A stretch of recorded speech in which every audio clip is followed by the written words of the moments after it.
The main danger for business is the fear of losing money, which kills the ability to take risks and create.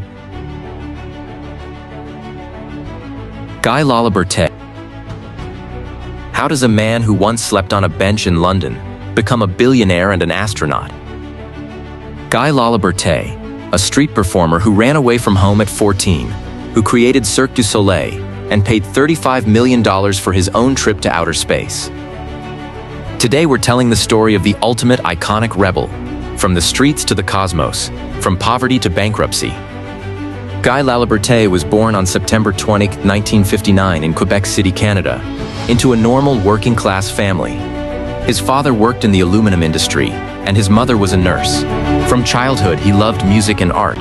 He played the accordion and the harmonica, and used to put on little shows at home for his family.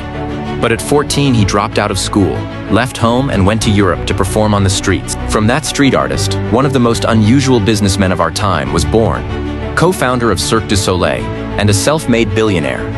His first money didn't come from investors or big deals. It came from coins and dollar bills thrown by passers-by on the streets of London, Paris, and other cities. His first nights were spent on benches, in train stations, or in parks, just trying to survive. This wasn't a romantic bohemian adventure. It was a real struggle for food and a place to sleep. Once he tried to live a normal life, he got a job at a hydroelectric plant, realized it wasn't him, and quit after only 3 days. He couldn't stand the routine and the lack of creativity. Later, he went back to Canada, joined a circus troupe. But even then, he was still just one of the performers, not the leader of something big. When Cirque du Soleil was born in 1984, it was supposed to be just a one-year project, funded by a small government grant. The first seasons brought very little income, while expenses were growing. One mistake, one bad show, and there would be no Cirque du Soleil. At that time, the company was literally one step away from disappearing. The real turning point came in 1987, when Cirque du Soleil went to a festival in Los Angeles. If the show had failed, the company could have vanished, but the critics were blown away. They called it something new, fresh, and unique. Suddenly, the doors opened for big tours across the US and Europe, and Cirque du Soleil started to grow into a global phenomenon. Guy Laliberté gradually bought out his partner's shares and became the main owner of Cirque du Soleil. By the 2000s, the circus had turned into an international empire. Shows in Las Vegas, global tours, revenues in the billions. Laliberté was no longer just an artist. He was a billionaire businessman reshaping what circus could be. His style became a role model for hundreds of other troupes worldwide. But the most iconic moment came in 2009. Guy paid around $35 million for a trip to the International Space Station, becoming the 7th space tourist. He was already rich on Earth, but after that he became a symbol, the artist who bought his own rocket. Later he wrote a book about his space journey, turning it not just into a personal experience, but a platform to talk about water, poverty, and the responsibility of the rich. Behind the glamorous image of Cirque du Soleil, there were repeated crises. In 2008, the global financial meltdown hit ticket sales and sponsorships. The circus lost money, and Laliberté had to sell shares, cut costs, and rethink the whole business model. In 2011-2013, revenues grew to over $1 billion, but profits almost didn't appear.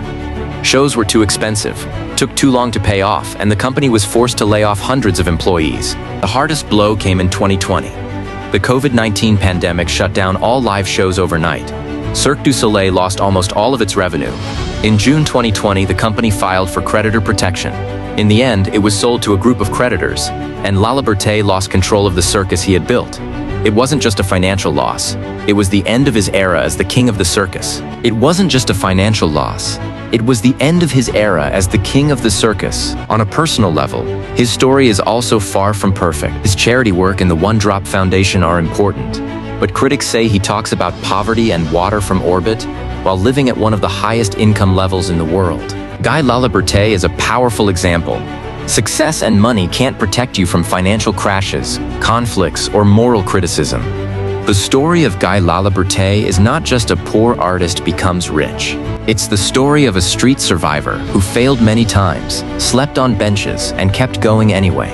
He turned his passion into a global brand, reached a scale no one could imagine during his darkest moments.